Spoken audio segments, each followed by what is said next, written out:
39 பேர்ல கரூர் மாவட்டத்தை சேர்ந்த 32 பேர், ஈரோடு மாவட்டத்தை சேர்ந்த 2 பேர், திருப்பூர் மாவட்டத்தை சேர்ந்த 2 பேர், திண்டுக்கல் மாவட்டம் 2 பேர், சேலத்தில் மாவட்டத்தை சேர்ந்த ஒருத்தர் இறந்திருக்கிறாங்க.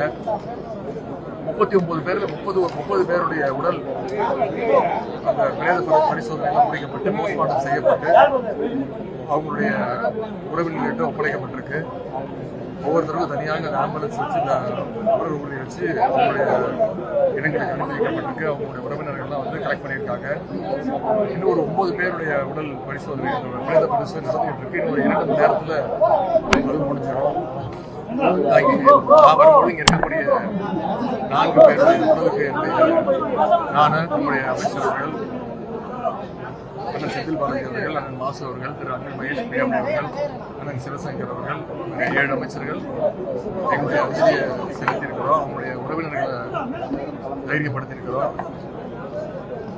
இந்த அரசு எப்பொழுதுமே அவங்களுக்கு துணை நிற்கும். நம்ம எவ்வளவு ஆறுதல் சொன்னாலும்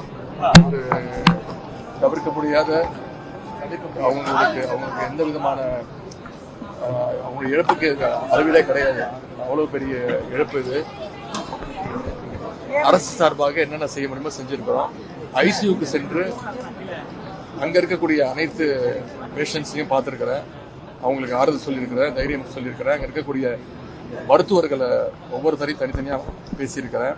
ஒவ்வொருத்தருக்கு என்னென்ன பிரச்சனை, என்னென்ன டெஸ்ட் எடுக்கப்பட்டிருக்கு, என்னென்ன டெஸ்ட் எடுக்கணும், இன்னும் எத்தனை நாள் குணமடைவாங்க அப்படின்னு அவங்களோட நான் கேட்டு அந்த செய்திகள் அறிஞ்சிருக்கேன். அதை முதலமைச்சர்கிட்ட அப்டேட் செய்ய போறேன்.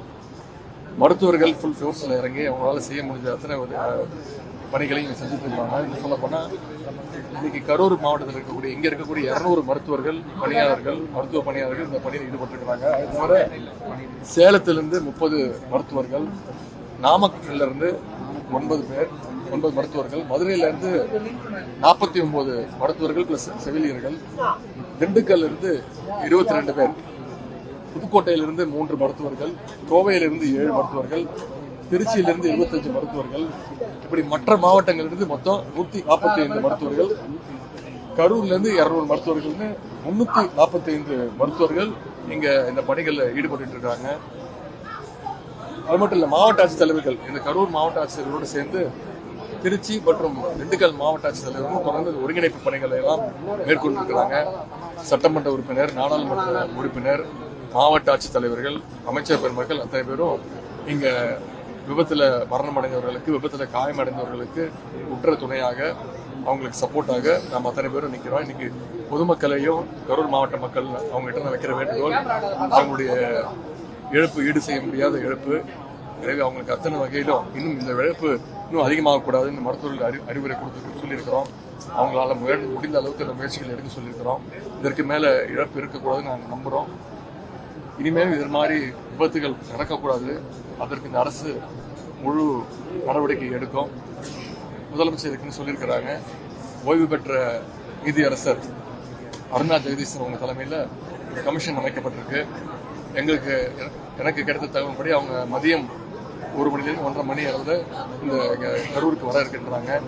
மருத்துவமனைக்கு வந்து ஒவ்வொரு பேஷண்ட்டுக்கிட்டையும் அவங்களோட கருத்துக்களை பதிவு செய்வாங்க. அதே மாதிரி நேற்று அந்த விபத்து நடந்த இடத்துக்கும் அவங்க செல்ல இருக்கிறாங்கன்னு நான் நம்புறேன். எனவே அவங்க கொடுக்கக்கூடிய அந்த கமிஷன் அந்த ரிப்போர்ட் தகுந்தபடி முதலமைச்சர் அவர்கள் நிச்சயம் சட்டப்பூர்வமான நடவடிக்கைகளை விரைவு எடுப்பார். பத்திரிகையாளர் நண்பர்கள், நீங்க தயவு செய்து மனிதாபிமானத்தோட இந்த பிரச்சனையை அணுக வேண்டும். உயிரிழந்தவங்க, காயம்பட்டவர்களுக்கெல்லாம் நம்ம அத்தனை பேர் அந்த நேரத்தில் துணையாக ஆறுதலா இருக்க வேண்டும் அப்படின்னு நான் உங்களையெல்லாம் நான் கேட்டுக்கிறேன்.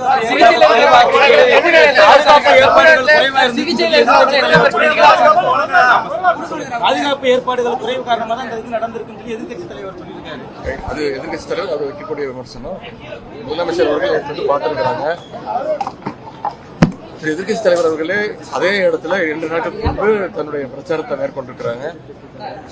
டிஜிபி அவர்கள் நேற்று தெளிவாக எவ்வளவு கூட்டம் வந்தது, எவ்வளவு கூட்டம் வரும்னு சொல்லப்பட்டது, எவ்வளவு பாதுகாப்பு கொடுக்கப்பட்டிருக்கு, எவ்வளவு அதிகமான பாதுகாப்பு கொடுக்கப்பட்டிருக்கு, எவ்வளவு தாமதமாக ஒவ்வொரு கூட்டமும் நடத்தப்பட்டிருக்கு அப்படிங்கிற தெளிவாக விளக்க சொல்லியிருக்காங்க. இந்த இடத்துல நான் அரசியல் பேச விரும்பல, யாரையும் அவர் சொன்ன தப்பு இவர் பண்ண தப்புன்னு சொல்ல விரும்பல. அதற்காக தான் அந்த கமிஷன் அமைக்கப்பட்டிருக்கு. ஓய்வு பெற்ற நீதியரசர் அவங்க வராங்க. அவங்க வந்து தீர விசாரிச்சு விட்டு அவங்க கமிஷன் ரிப்போர்ட் கொடுப்பாங்க. அதன்படி அப்ப மக்களுக்கு உண்மை தெரியும்.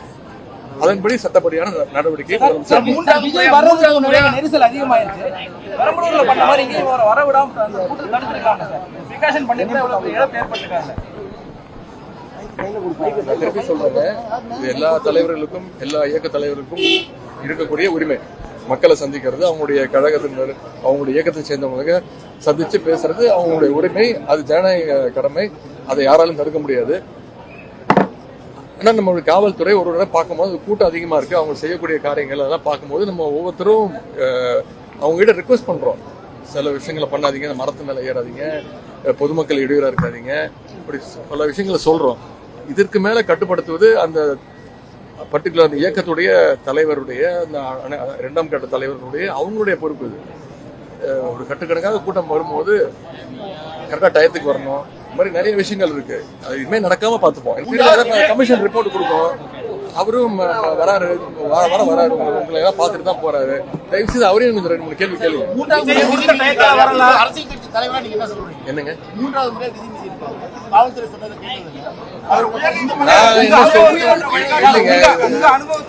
நான் எனக்கு ஒன்றும் பெரிய அனுபவம்லாம் கிடையாதுங்க.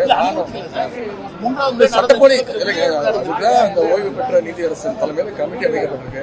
அவங்க என்ன சொன்னாங்களோ முதலமைச்சர் இந்த முடிவெடுப்பார். நண்பர்களுக்கு நான் கேட்டுக்கொள்வது, தயவு செய்து பாதிக்கப்பட்டவர்களுக்கும் அனைவரும் உறுதுணையா இருப்போம்.